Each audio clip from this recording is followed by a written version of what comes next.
Van Helsing, professor, doctor, राक्षसों का शिकारी। जब दिन ढल रहा था वह गांव के छोर पर पहुंचे। उनकी आंखें थकी हुई थीं, लेकिन उनमें एक अटूट तीव्रता थी। वो अपने साथ दवाइयां और प्राचीन ज्ञान के हथियार लाए थे। ट्रांसिल्वेनिया पर अंधेरा छा गया था, काउंट ड्रैकुला का साया। वैन हेल्सिंग कहानियां अच्छी तरह जानते थे। उन्होंने पिशाचों के ज्ञान और कमजोरियों का अध्ययन किया था। वो ड्रैकुला की शक्ति और राक्षसी भूख को जानते थे। ये एक ऐसी लड़ाई थी जिसके लिए वो तैयार थे। गांव डर के साए में जी रहा था। हवा में रात की फुसफुसाहट घुली हुई थी। ग्रामीण धीमे स्वर में बात करते थे। उनके चेहरे पर आशंका साफ झलकती थी। वैन हेल्सिंग ने ध्यान से सुना, अंधविश्वास से सच्चाई को अलग करते हुए। उन्होंने ठोस सबूत मांगे। उन्होंने लूसी के शरीर की जांच की। उसकी गर्दन पर लगे पंचर के निशान उस बुराई की पुष्टि हुई जिसने उसका दौरा किया था। ड्रैकुला के आतंक के शासन को समाप्त करने के उनके दृढ़ संकल्प को और मजबूत करता था। वह जानता था कि वह यह अकेला नहीं कर सकता। उसने एक छोटे भरोसेमंद समूह को इकट्ठा किया। साथ में उन्होंने अंधेरे में कदम रखा, क्रूस, लकड़ी के डंडे और अटूट विश्वास के साथ कि अच्छाई अंततः बुराई पर विजय प्राप्त करेगी। उसकी खोह की खोज की जो पृथ्वी की आंतों में छिपी हुई थी, मौत और सड़ांध की गंध से सराबोर। उन्हें उसके ताबूत मिले जो उसकी मातृभूमि की शापित मिट्टी से भरे हुए थे। हर मुठभेड़ उन्हें अंधेरे के दिल के करीब ले आई। अंतिम टकराव जो उनके दिमाग में बड़ा होता जा रहा था। वैन हेल्सिंग ने हर कदम की योजना बड़ी ही सावधानी से बनाई। वह जानता था कि वे पाश्विक शक्ति के मामले में आगे नहीं है, लेकिन बुद्धि और रणनीति में नहीं। उसने ड्रैकुला की गतिविधियों का अध्ययन किया, उसके पैटर्न सीखे, उसकी कमजोरियों का फायदा उठाया। वह समझ गया कि पिशाच प्राचीन कानूनों, कमजोरियों से बंधा हुआ है जिसका वे फायदा उठा सकते हैं। सूरज की रोशनी ड्रैकुला के लिए घातक थी, एक ऐसी कमजोरी जिसका उन्होंने अपने फायदे के लिए इस्तेमाल किया।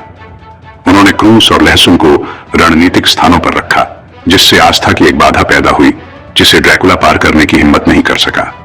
उन्होंने अपने हथियारों को आशीर्वाद दिया, उन्हें अपने विश्वासों की शक्ति से भर दिया, साधारण औजारों को धर्मी रोष के साधनों में बदल दिया। पीछा अथक था। ट्रांसिल्वेनिया के अंधेरे जंगलों और विश्वासघाती पहाड़ी दर्रों के माध्यम से बिल्ली और चूहे का एक घातक खेल। डर एक निरंतर साथी था, लेकिन उन्होंने इसे खुद को पंगु बनाने से मना कर दिया। वे इस ज्ञान से प्रेरित थे कि हर गुजरता पल उन्हें अपने लक्ष्य के करीब लाता है, दुनिया को ड्रैकुला और उसकी बुराई से छुटकारा दिलाना।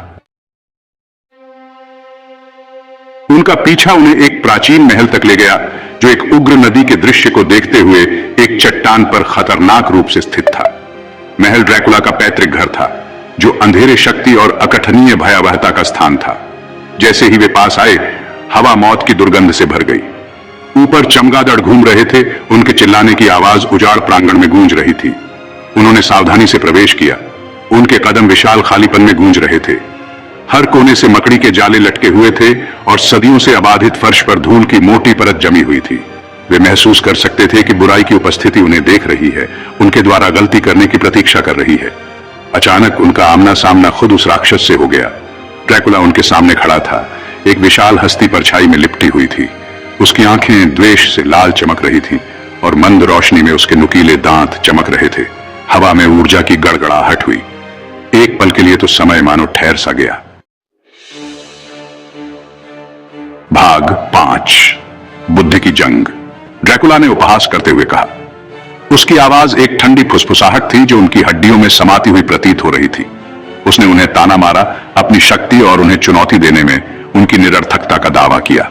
लेकिन वैन हेल्सिंग ने भयभीत होने से इनकार कर दिया। उसने अटूट दृढ़ संकल्प के साथ ड्रैकुला की निगाहों का सामना किया। उसकी आवाज दृढ़ और स्थिर थी। वह जानता था कि यह केवल एक शारीरिक लड़ाई नहीं थी, बल्कि इच्छा शक्ति की लड़ाई थी। उन्होंने ड्रैकुला के शक्ति के दावों को चुनौती दी, उसे याद दिलाते हुए कि अंधेरे को भी प्रकाश से भेद दिया जा सकता है। उन्होंने अपनी आस्था की ताकत, अच्छाई की शक्ति में अपने अटूट विश्वास की बात कही। यह महसूस करते हुए कि वह संख्या में कम है और उससे आगे निकल गया है, ड्रैकुला छाया में गायब हो गया। वह अपने ताबूत में शरण मांगता हुआ रात में भाग गया। पीछा फिर शुरू हो गया। वैन हेल्सिंग और उनके साथी अंधेरे ग्रामीण इलाकों में पिशाच का पीछा करते रहे। उन्होंने उसके निशान का पीछा किया, उगते सूरज की मदद से, जिसने ड्रैकुला को आश्रय लेने के लिए मजबूर कर दिया। वे जानते थे कि समय कम है। हर रात ड्रैकुला मजबूत होता गया, उसकी शक्तियों का मुकाबला करना और भी मुश्किल होता गया। उन्होंने स्थानीय ग्रामीणों की मदद ली। वे बहादुर लोग जिन्होंने उस प्राणी को चुनौती देने की हिम्मत की जो उनके बुरे सपने सताता था। जिप्सियों का एक समूह प्राचीन तरीकों के बारे में उनका ज्ञान अमूल्य था, खोज में शामिल हो गया। उन्होंने घोड़े और वैगन प्रदान किए, शिकारियों को विश्वासघाती पहाड़ी दर्रों और घने जंगलों के माध्यम से निर्देशित किया।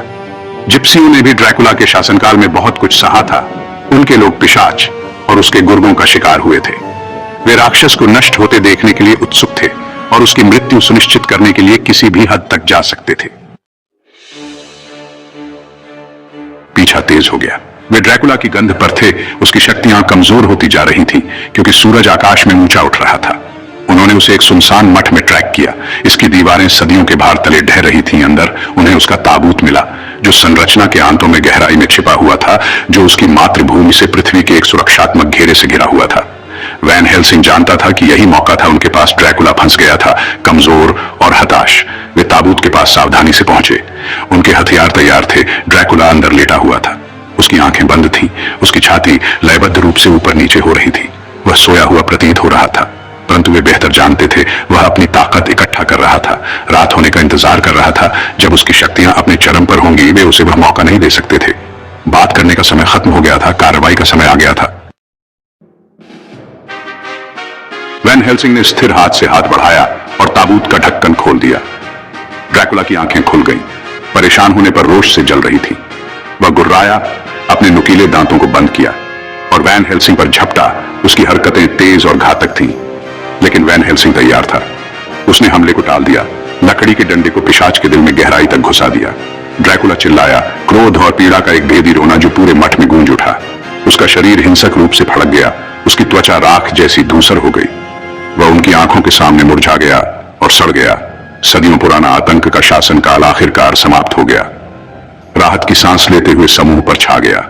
हवा, जो कुछ क्षण पहले तक बुराई की दुर्गंध से भरी हुई थी, हल्की होने लगी। खतरा टल गया था। वे जीत गए थे।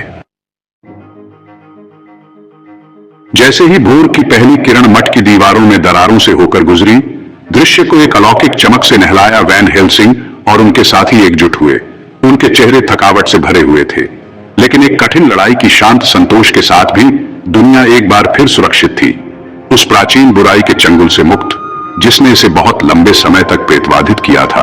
वैन हेल्सिंग, हमेशा विद्वान, ने अपने अनुभवों को सावधानी पूर्वक दर्ज किया। रस्मों, कमजोरियों और काउंट ड्रैकुला के अंतिम पतन का दस्तावेजीकरण किया। वह जानता था कि अंधेरा फिर से उभर सकता है, कि बुराई धैर्यवान और अथक थी। उनका लेखन आने वाली पीढ़ियों के लिए एक मार्गदर्शक के रूप में काम करेगा, जो छाया में छिपी ताकतों के खिलाफ एक हथियार होगा।